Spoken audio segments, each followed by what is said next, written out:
Greetings, travelers. Greetings, travelers. Oh man, we are plowing through here, and this year is just flying by. Oh my gosh, it's April. It's It's crazy. April, right? Is it and is and it Alien April or I think Alien April works for me, even though we're going to talk all our usual stuff, but we've got some Alien episodes lined up. So, well, we know who will be really happy about that. oh, I'm sure we've already got emails lined up for days from our estranged ex. Yes. That's how I've been referring to him. But Oh my gosh. but we have some important breaking news. Breaking news. Wow. I love that music. It's been forever. So this goes back to when we were researching Freaky Florida after we had done Eerie, Florida. People were telling me about this amazing cemetery that was just this kind of quiet, off the side road cemetery that was near the Florida National Cemetery, and it was called Cow Prairie Cemetery, Wild Cow Prairie Cemetery. Oh, I remember you talking about this. This was one of the ones that wasn't this one of the ones that the highway went over part of it, like they discovered? Yeah. Yep, and the villages wanted to tear it down. They wanted to buy the land and tear it down and put a gas station over it because they were like, oh, even though there's Revolutionary War people, Civil War people buried there, they wanted to just move it to the National Cemetery, which isn't too far away. But we always knew it had a bit more history to it. We got ground penetrating radar there and all that. And we found way more graves than people thought. There were some outside the fence area. And then we found Native American graves there where they were seated graves and such. And now we realize that when they built the highway, they built right over Indian burial ground, didn't tell anybody. They just did it. Of course they did. But anyway, we were able to get this on the National Registry of Historic Places, so it was unable to be bought by the villages. And now it is being, investigated, restored, documented, all that. But it got in the news on March 29th. A man and a woman ran afoul of the law when they were caught having sex on a grave in a local cemetery, which is now listed on the National Register of Historic Places. And the way I read that headline was, I was like, of them having sex being listed on the National Register of Historic Places? Oh, punctuation, as our dear friend J.M. Paquette would say, punctuation is key. Yeah, they were on top of unknown grave 43. Troopers drove by, observed a white male and female at the rear of the cemetery engaged in sexual activity. And they went back to their vehicle for clothes. And we will put the links to that. Imagine that they had pills containing oxycodone and other things on them. So, wow. Well, I am not going to lie. As teenagers, I don't know how old was this couple? Did they say their ages? They're in their 40s, 46. Okay, so for her, and I don't know the guy. I was going to say, as a teenager, you kind of got into that whole like, hey, let's go be naughty in a graveyard. Not everybody, mind you, but some of us weirdos were into that. And needless to say, though, they got caught and they failed. They failed completely. So. Yeah. One of my favorite jokes ever was this young woman goes to her doctor and she says, Doctor, I've got all this terrible back pain. And he's like, what do you think it came from? She's like, well, my husband and I like to experiment sexually and we tried a few new places. And the doctor's like, He's like, well, you're going to have to disrobe so I can check your back. And so she takes her back and he goes, so that's really your only problem is the back pain? And she goes, yeah, why? And he says, well, either you guys had sex in a graveyard or you died in 1867 because that's stamped back here. Oh, I love it. That's a classic. All right. So anyway, enough of this silliness. So let's talk about one of the most famous cryptids in the world, but I don't think he gets nearly enough love. I mean, well, maybe he does, because his journey is wild. And who are we talking about? Well, let me get in the Wayback Machine here. Well, I have snacks, so that works out well. Got our snacks. So we're going to travel back. This is nearly 35 years ago. And they discovered this place in West Virginia called Hellhole Cave. Oh. So that'll tell you everything you need to know about this, right? And they dig deep. So this is June 23rd, 1992. Okay. And they were in this cave, and they discovered, and it's in Pendleton County, West Virginia, and Dr. Ron Dillon discovered this unique creature living in this cave in the Allegheny Mountains. So they explore down here, and about 2 miles underground, they discover a strange entity.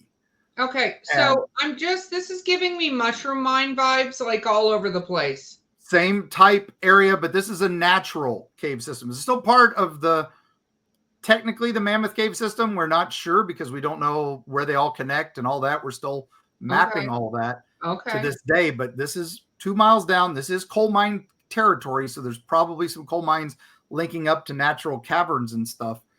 And this creature living down there is a humanoid. Okay. It has huge eyes. It has very large ears and very, very sharp teeth. And they trying to figure it out what it could be. Okay. And when they discovered it, they just realized it's some sort of deformity. Oh. That possibly related to some of the other underground creatures that have been spotted over the mountains of Appalachia. We talked about them in Eerie, Appalachia, the bogeymen, right? Of the one cave system that the Rose Run mine exploded into. This is very similar, a little more unique, has big eyes that really make it stand out. Those ones were described as more like frogmen, toadmen, very similar to Loveland Frogman type thing. But this one is very tricky and unpredictable, according to the scientists. They actually capture it, and they start studying it for extended periods of time, but it keeps escaping. It's wily, it's smart, and quickly starts blowing up in the headlines. And this one actually made national headlines. Now, we know most of our cryptid stories just get shuffled off, never seen again. But this one, probably the most famous headline 30 years ago, is giant eyes see in the dark. His ears are better than radar, say scientists. Bat child found in cave. Wow. Yep. Okay, bat child. Yep, about 2 foot tall creature. So becomes famous after that headline, starts spreading further than any other headline at that time, right? It's all over. It goes viral before viral was a thing. Didn't they have a picture of this creature? They have a picture on the cover of the newspaper headlines for it. And it's the scientists and reporters learn quickly, very skittish, very elusive, frequently on the run, often disappearing for extended periods of time. But then he would come back and do more outrageous headlines. At one point, he managed to steal a vehicle and drove it at high speed and led pursuers on a multi-state run with law enforcement in pursuit. Wow. Yes. And then as it got a little even more, he was captured by the FBI He was stranded on a rooftop by the Mississippi flood. And that was how these agents ended his 27 state ride run away from the police and stuff. So now Dr. Dillon, one of the foremost experts on him, describes him as a human bat hybrid creature. His father was likely a bat or a creature heavily dominated by the bat genomes. And his mother was named Susan Boy. Now, she was a human, and they've traced her ancestry to passengers on the Mayflower. So they've done a lot of study on this creature. Wow. And I want to know how they found out who its mother and father were. That was through genetic testing. And they were able to basically 23andMe him before 23andMe was a thing. And now that 23andMe is not going to be a thing anymore. Remember, all of you who have 23andMe data, get out there and have your data deleted because it's going to be sold in their bankruptcy. So, but anyway, this creature's life became a whirlwind, right? And the newspapers had a tough time just keeping up with him. In the years since his discovery, he was frequently cited with nearly every United States president. He was cited with Nelson Mandela. Oh, wow. With our Mandela, before the Mandela effect was a thing. You think he's the reason the Mandela effect is a thing? He could definitely be associated with it. He was also seen with Frank Sinatra. Wow. Shortly before his passing. Oh, blue eyes. And then he was even supposedly seen with Elvis. Well, that makes sense. I mean, that's probably maybe a little exaggerated. I assume it might have been. But he was a known pagan creature. He worshipped some strange stone gods. They tried to study him. They were trying to communicate with him. Apparently he was meeting presidents. So there has to be some more of this.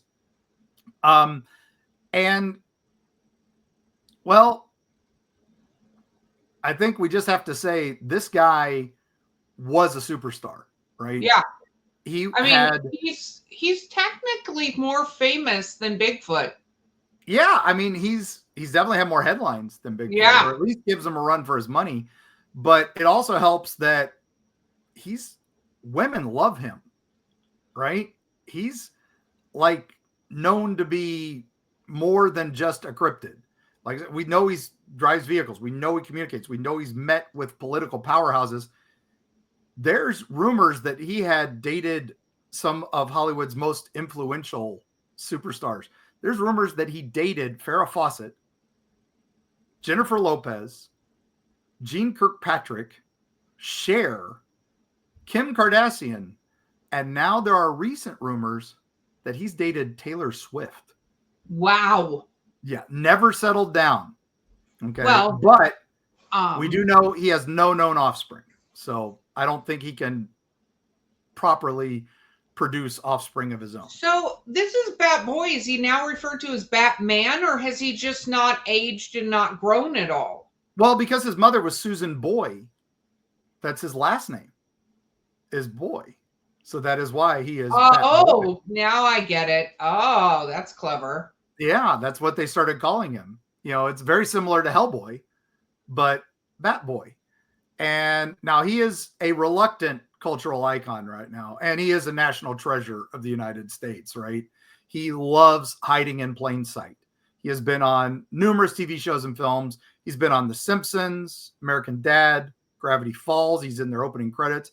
He's even been on The Boys. And then when he's not evading the paparazzi and law enforcement or government scientists, we've been there. We know this, right? We know how to do this. He also enjoys supporting his fans. He appears in pop culture outlets. In 2022, he was knighted by Queen Elizabeth. Wow. Shortly after being blessed by Pope Francis. And he sought out the presidential nomination in 2020. And sadly, as an independent, he didn't even get to be part of the debates or anything. I love that he is right wing and left wing. Oh, because of his bat appearance, right? I love that. He's also, that was when he converted to religion. That was when Pope Francis blessed him, because now psychics say he didn't run in 2024, but he may be running in 2028, and psychics say that may be his year. I mean, that kind of makes sense. Right. I mean, I would think so, right? Yeah. So Bat Boy, that's who we've discussed. You guys read the title of this, right? You know who we're talking about. And he's amazing. We have so many headlines of him from various things. I love that he at one point dated Hillary Clinton and had a secret rendezvous with them. They did his genealogy, and it dates back to the 17th century. And they even say that there might have been a human bat hybrid colony that existed over there. Oh, wow. And now he did have a speaking part in American Dad as a cartoon. And but he's had this amazing life. And he even had a musical that made it to off-Broadway just before the pandemic. So Bat Boy the musical is amazing, and highly recommend if you can find it. It's incredible. So, but yeah, happy April Fools, everybody. I was like having a hard time giving it straight face. I'm like, I know. Oh my gosh, Bat Boy. But we grew up with Bat Boy being, in the newsstands and on the cover, and they had what he looked like. And that was before AI existed.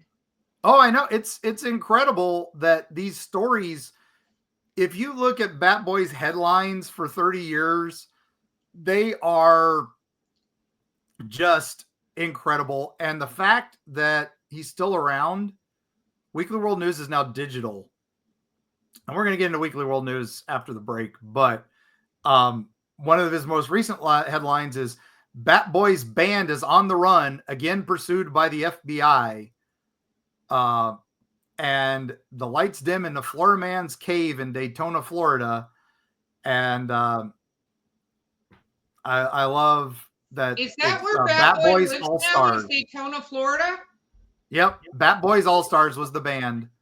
Oh. Yep. But we have so Mark, one of the things I want to talk about is like this has been a phenomenon. He gets dragged out all the time, and we don't see this with a lot of the, headlines and stuff like that. But, people even have reported kind of seeing something like Bat Boy, because it's what a lot of people say Mothman kind of looks like. Well, and then we mentioned in that whole Huntington Bogeyman. And that is a real story, a real encounter with strange things living underground. And it kind of fits in with Hopkinsville goblins a little bit. It kind of fits in with some of these other creatures that we've seen and people have seen. So, yeah, it captured the imagination. One of the cool things about him, I think, is that they didn't just do a headline every week, right? They had. We'll get in, like I said, the history of Weekly World News in a bit, but they started with this real simple thing as they were writing about another obscure cryptid, Champ, right? Oh. And they came up with this idea of a storyline for him where he went to do a grudge match with the Loch Ness Monster. And so they tracked him over several issues of Weekly World News. And they had him sailing out into the Atlantic. They had sightings of him in the Atlantic. They had sightings of him in England. They finally had, Greenland, England. Finally, sightings of him in Loch Ness. And it wasn't that he was going to fight the Loch Ness Monster. He was going to mate with the Loch Ness Monster. It was a love story. Well, I mean, it's kind of sweet if you think about it. Exactly. If I was a cryptid, you got to travel far distances to get busy. Yes. Yeah. But Bat Boy, I mean, they started coming up with headlines. One of my favorites, I almost included it in our little fake diatribe there, was he after 9/11, he decided to become patriotic and join the military. Oh. And he started excelling in the military so that they were going to clone him and make them as super troops. He is actually the one who supposedly caught Saddam Hussein. Oh. He was the leader of SEAL Team 6 at that point. Which, by the way, we all know, even joking aside, that team of people did amazing. And so they're amazing. And Bat Boy they didn't need Bat Boy's DNA for that. Yeah. But that is because the Weekly World News, they were an amazing story. And I can't wait to get to that. So we're going to take an early break so that we can get right into the meat of this. Okay, we're back from an early break, Mark. Yeah. I've got to go into the story of the Weekly World News, right? You do, because we're unfortunately surrounded with quite a bit of fake news these days, but back then, that was the fake news. That was the start of it all, basically. I like somebody's quote about it was the most creative newspaper in American history. I think that is the best thing. One person called it the Beatles of fake journalism. So that's the level. And my favorite quote ever was from one of my all-time heroes, and that is Dave Barry, a fellow Florida author. And he quote, "The tabloid that screamed in joyous horror for 28 years. So true. So all right. true. So the story, Wayback Machine again, I know. Yep. Let's go. Yep. So we're going to go back to the 80s. Yay. So get your leggings on, and we'll load up with neon. But if you remember the 80s, really, it wasn't any of that. We were all still living in paneled homes with stuff left over from the 70s, right? Yeah. And very beige until neon came into play. But yes. Right. So the story goes that this guy, he bought his name was Generoso Pope Jr. Wow. Basically the father of the supermarket tabloid. So in the 70s and 80s, we would go with our parents to the grocery store, and amongst the aisles of boring stuff, you might find some knockoff G.I. Joes. You might find some knockoff crazy toys, and you were always scanning for just something to keep you occupied. And then you would see these strange headlines on newspapers. Now, Generoso Pope was, he had a $25,000 down payment, right? And he purchased the New York Evening Inquirer. And this was a newspaper that had been around for some time, and it primarily reported on the goings-on of the well-to-do in New York, which was a lot of celebrities, as it was. And he got that. Now, there's a fun story that $25,000, he probably borrowed it from the mob. Yeah. So we don't know 100%, but it wound up paying off for him. He did this in 1952. Now, the New York Evening Inquirer becomes, after he purchases it, he brands it as the National Enquirer so that he can sell it everywhere. Yes. All right. And it was its specialty was lurid headlines. They would go around the world and get the craziest stories they could find, and then they would blow them up to make exciting headlines. One of the most famous was starving mom eats own child, right? And that was a true story that they spiced up. It was very similar to what we used to do for Hellview Cemetery for my haunted house. I would take these true legends and spice them up a little bit. But then they started trying to get into grocery stores. So the grocery store said, you have to tone that down. We can't have stuff like that. So they started really focusing on celebrity gossip and stuff like that.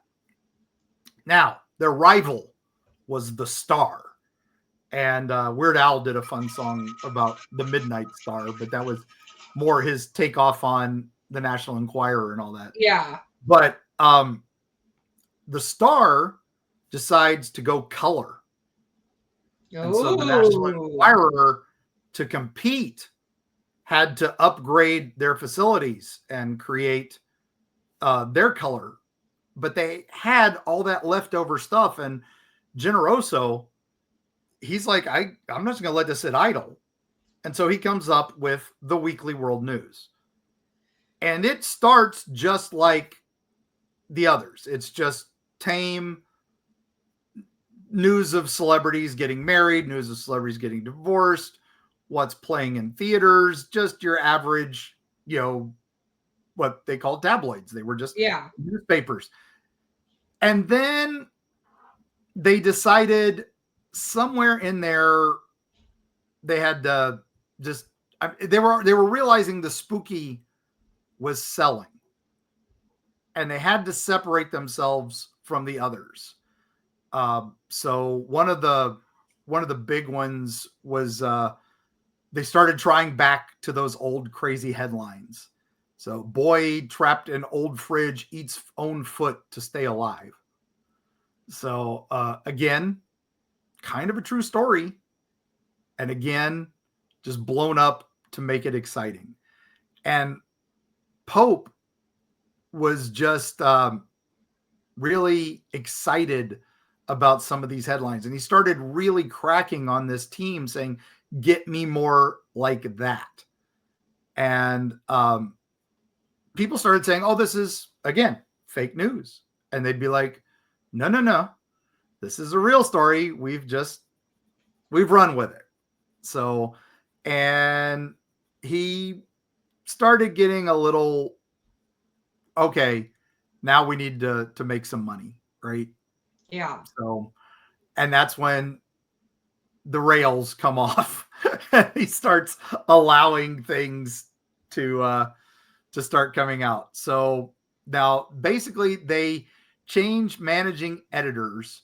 The guy named Eddie Kluntz comes in, and they say, was the genius that saved Weekly World News. They were about to go out of business. They hadn't done enough craziness. And he started just getting this feel for madness. And Dick Culpa, who's one of my heroes, he's the artist who created Batboy. We'll get to that in a minute. He said he came in to the shop one day with an ultrasound that for his daughter, of his soon-to-be daughter. And he said, held it up to the editor, to Kluntz, and said, this is a galaxy shaped like a human fetus. And that became a page one headline. I love that. Yeah. I mean, I remember how ridiculous, because the National Enquirer, one of the things the National Enquirer kind of got known for is running with stories that didn't have like true confirmation. They got sued a lot of times by celebrities. Oh yeah, quite a bit. They had a huge legal team, the Enquirer.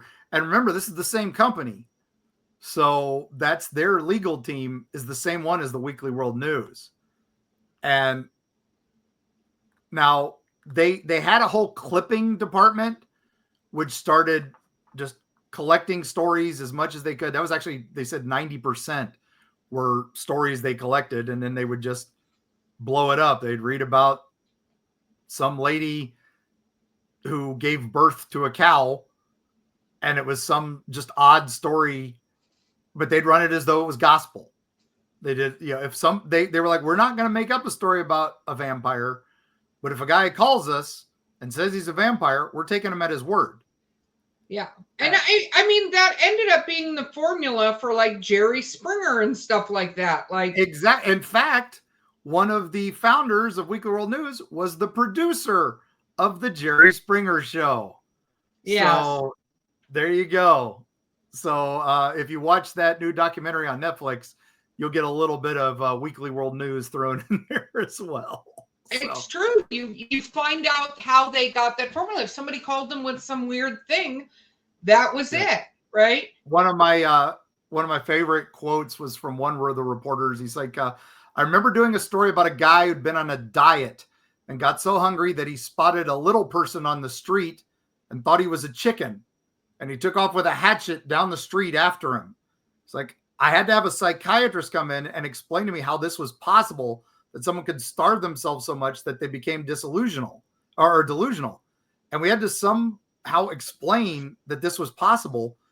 And we put that in the story, and people just read the headline and didn't even look at the story. So, but he's like, but I actually worked on these stories. There was phone work. There was assignments for crime stories. We would call the police departments. And some things were bizarre enough in life that we just reported them straight. I believe that.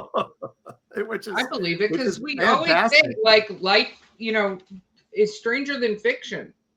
Yeah, he's like, I know it sounds stupid, but we actually did do research. We did talk to scientists, university professors, and most people were all too eager to tell you something was weird. And when they found out you were Weekly World News, they didn't stop. They were happy. So, and one of the other great quotes from the reporters there was, "Never talk yourself out of a good story.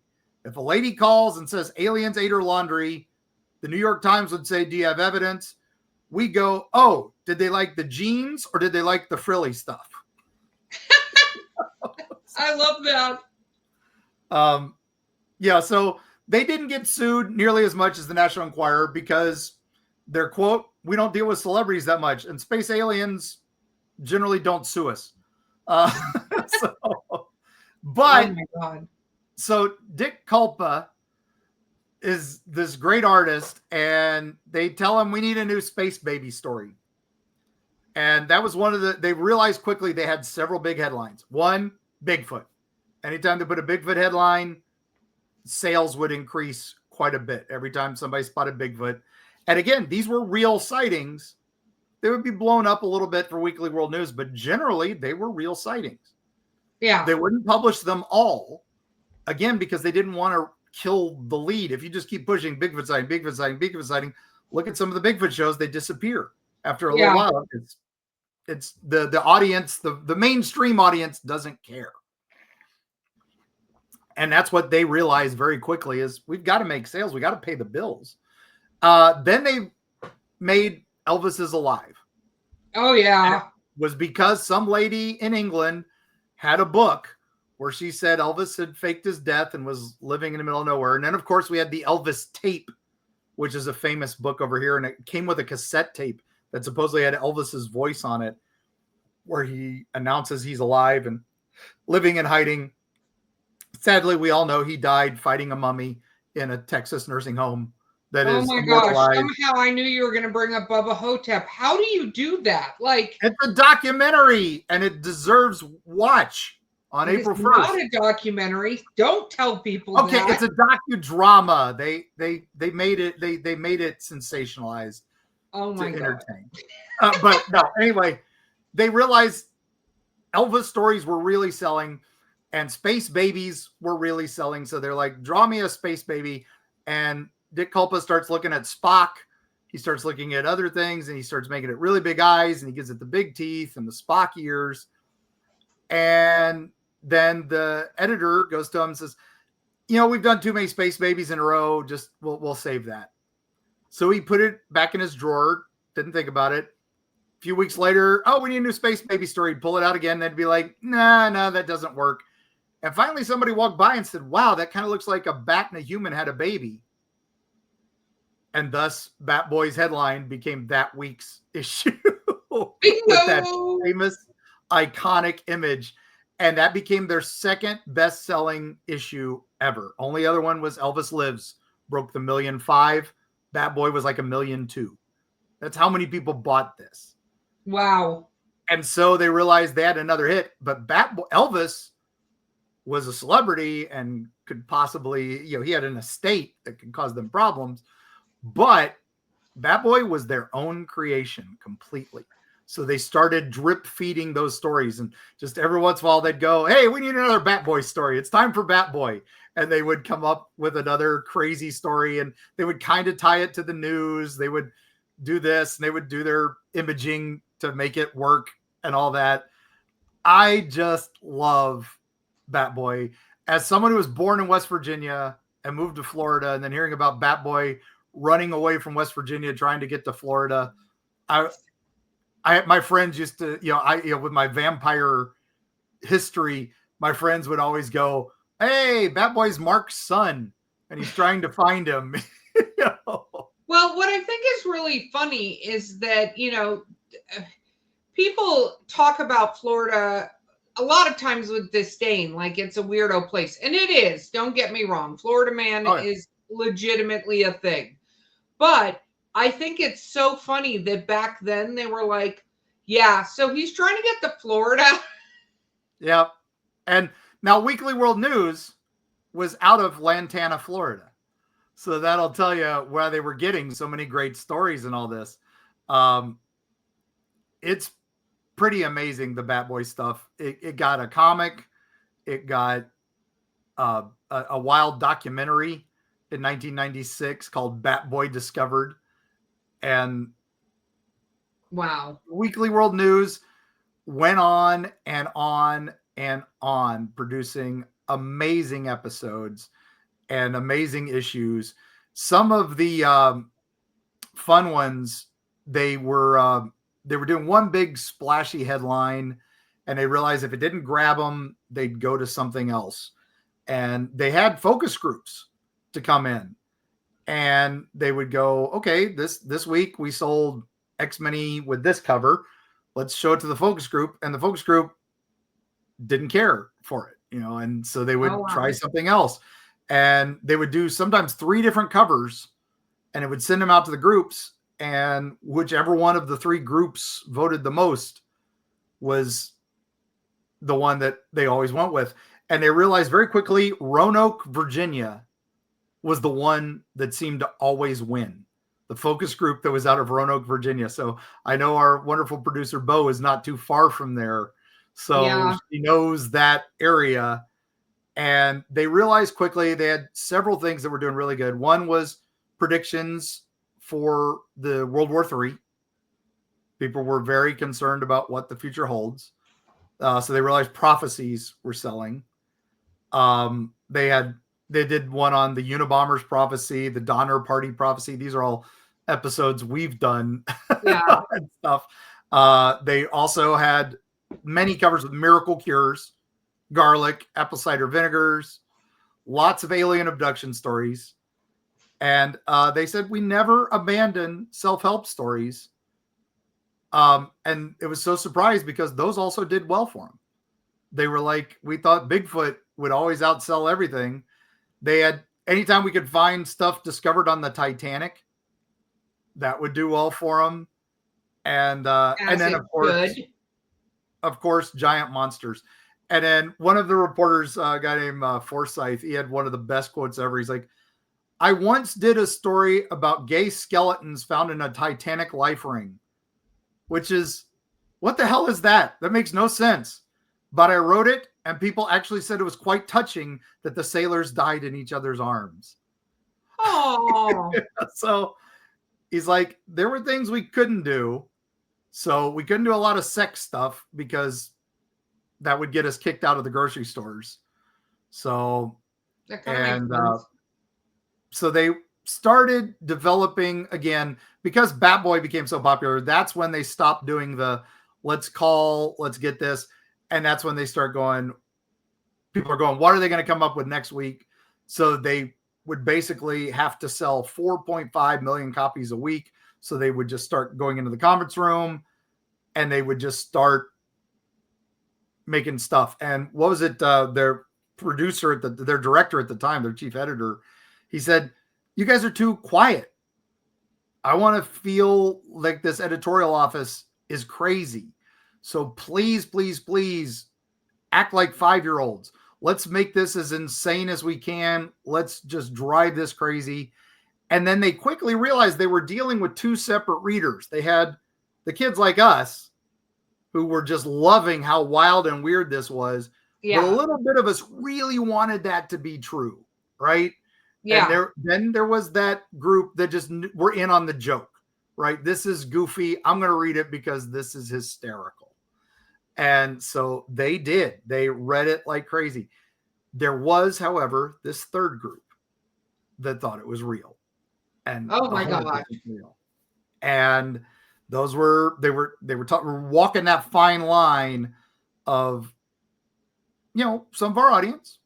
We love you all, and we all love that you follow us. And like I said, we as Eerie Travelers, we love the strange stuff you guys send us on our listener tales. Do we vet them? No. We're reading them right as we got them. So yes, we're a little bit Weekly World News on those. Now, if I'm doing an episode on something like this, yes, I vet it. I research it. I do all the deep dives. Erika does deep dives. Bo does deep dives. We have a team. Carrie will do deep dives on this stuff too. And we get all the information and we make sure before we report it. Okay. Now our guests come on. We're interviewing guests. They could say things that we can't 100% verify. But are we going to take them at their word? 90% of the time we do. I think there's been one that we were like, but we're not going to mention any names. But that's what we do. We're investigating and researching, interviewing, and that's what the paranormal people have to do. Yes. The problem is you stumble on Weekly World News. You stumble on Creepypasta. You stumble on Wicked Cryptid or Backpackerverse. That was the one that was the bane of my existence, writing Eerie, Florida and Freaky Florida, because people would send me, oh, Backpackerverse went to this haunted graveyard. And the first half would be pretty accurate, but then the second half would be some strange encounter that somebody just wrote. Oh. And what's funny is a couple of those were former Weekly World News writers. So, nowadays, it'd probably be TMZ, AI writing or something. But now Weekly World News ended in 2018. Oh, that's wow. how long it lasted. And our 2007 was their last print issue. And then 2008 to 2018, it came back a little bit, but now it is a digital only. Oh, so, and that's, I love that the National Enquirer used to get credit for Elvis Is Alive, but it was the Weekly World News that came out with that. And then they started getting real sightings. And that's what happened with Bat Boy. Oh, lost you there. What was that? Yeah. We're back. That was a glitch. I think X was not wanting us to talk about Bat Boy again. Yes, well, it makes sense. I mean, I'm sure he doesn't actually have any feelings about Bat Boy, but unless he knows him. There was, they had started with the Elvis stuff, and they started getting the Elvis sighting reports and stuff. And at one point, between 1988 and 1992, they were running an Elvis story very often. And then again, our friend Dave Barry, who wasn't too far from them, he messaged them one day and just said, they should report that Elvis is dead again. And sure enough, the next newspaper from Weekly World News is Elvis is dead at 58. I mean, that part's not funny. That's not what I'm laughing at. I'm just laughing at the fact that Dave Barry writes them and goes, this would be funny. And they're like, you know what? That would be funny. Write it. Yep. And that's what happened. And the visuals for Bat Boy were just amazing. Dick Culpa created that out of nowhere. He said he was kind of influenced by The Scream, the famous painting. And when creating it, he's like, it was just something weird. We didn't talk about how he was conceived or anything because they couldn't put anything about like bestiality or anything like that in there. No. Then they were just basically saying he was from a different race that lived under the mountains, and they started developing the character, and kids loved it, right? Kids love monsters. I loved Bat Boy, and I wasn't a kid anymore, but I still thought he was awesome. And we were kind of teaching them, though, things like, they said that they were teaching things like, don't offer candy to Bat Boy because he'll bite your hand off. So they were trying to say, be careful with animals. He's not a hero. They were basically making him an anti-hero before he starts actually becoming a true hero after 9/11. Yeah. What was fun was the FBI gives them a call. Oh. And they said, hey, we're getting all these calls. Knock it off.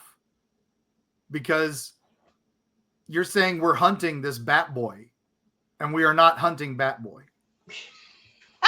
So Dick Culpa and Berger and Lynn, these are all writers for that and editors.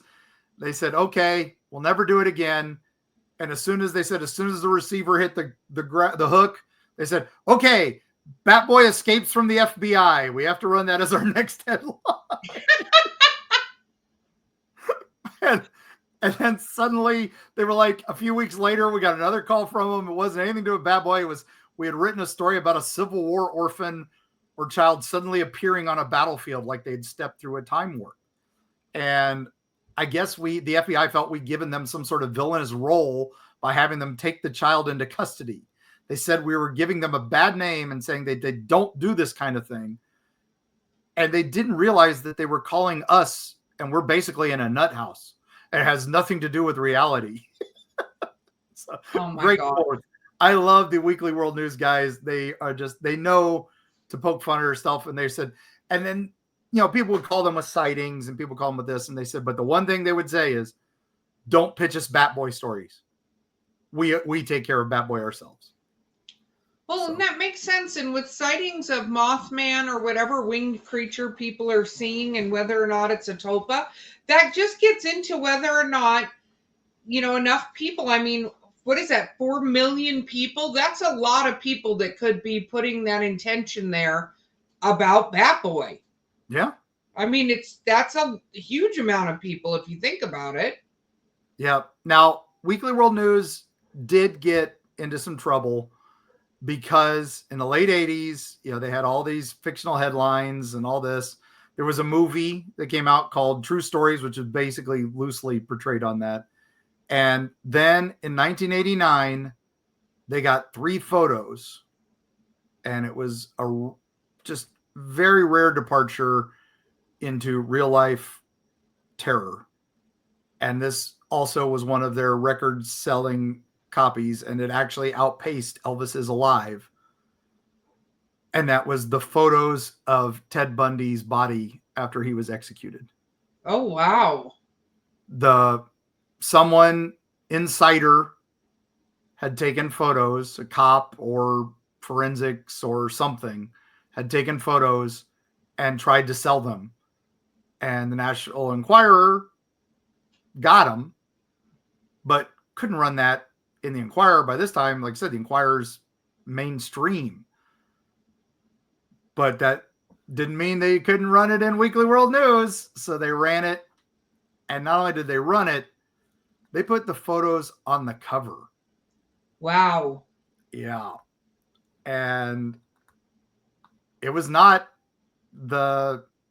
people weren't sure if the photos were real or photoshopped because of all the strange covers and all that. And they did it. And they ran it. And that got them, it was a double page spread, ran on the cover. They split the edition.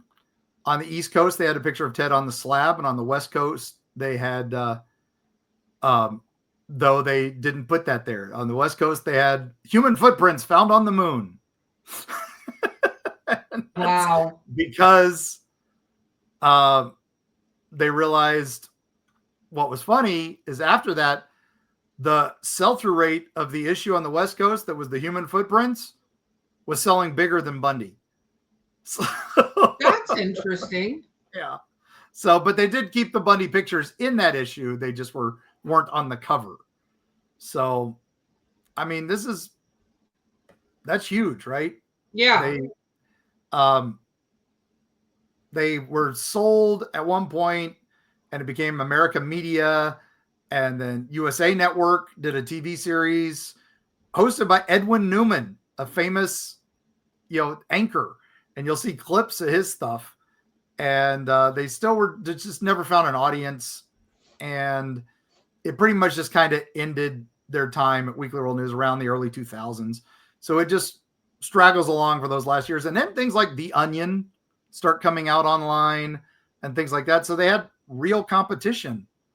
So yeah, so the August 27 issue of 2007 was its last issue, and it was fake news, but it was harmless. They never, and it was mostly fake news. Yeah, because again, I will say, I think one of the things, and I forget who it is now, but somebody actually talked about looking into a lot of those stories, and there was, like you said before, there usually was a layer of truth with some of them, right? And not nearly as graphic sometimes, and sometimes less graphic than the story that actually, came from it. Because a lot of times too, what they would do is they get them from other countries, true newspaper headlines from other countries, and then they could run it and say, well, it was a story in that South Ecuadorian Times or whatever. I think it was up till 2004 they never put a disclaimer anywhere on it, and in 2004 I think they put, make sure you suspend your disbelief while you're reading Weekly World News. Yeah, and I think Weekly World News to me is a little bit of a guilty pleasure, meaning like it's one of those to me that, like, I don't know watching it on TV versus reading it, you almost feel like you're doing something naughty when you buy it and read it, and all the ridiculous stuff. But that's in our college roommate's apartment, we had a casket that we had made, looked like an old tomb, old toe pincher coffin, and we had a standee of Elvis in it. And every time there was an Elvis Is Alive or Elvis sighting copy of Weekly World News, we'd buy it and store it in that coffin. And it got to be up to about his waist. Wow! I'm sad that got destroyed in one of many moves. But I still have the standee. Wow! And Weekly World News is great. They had a couple characters that I loved that were their articles at the end, like the self-help articles that you would get. They had one guy who was like Ed Anger, and I think he was kind of like the right-wing, how to give you advice on how to raise your kids and all this. They had a Dear Dottie that was very much the, oh, my husband's cheating on me, what do I do? And that would become Jerry Springer Show stuff later. Yeah. And they even had a couple psychics. Psychics were big and all that. It was fun reading. They had a really good crossword. I remember that. Yeah. Because it would have words like Bigfoot and Loch Ness Monster and Constantinople, which, good luck with that one. So it was fun. And they made up the news before making up news was mainstream. So, and they made it fun, because that's the big difference with the made up news these days. It's not much fun. Yeah. So, and I mean, I'm in my 50s. I still think back to those covers and just laugh. Yeah. And laugh.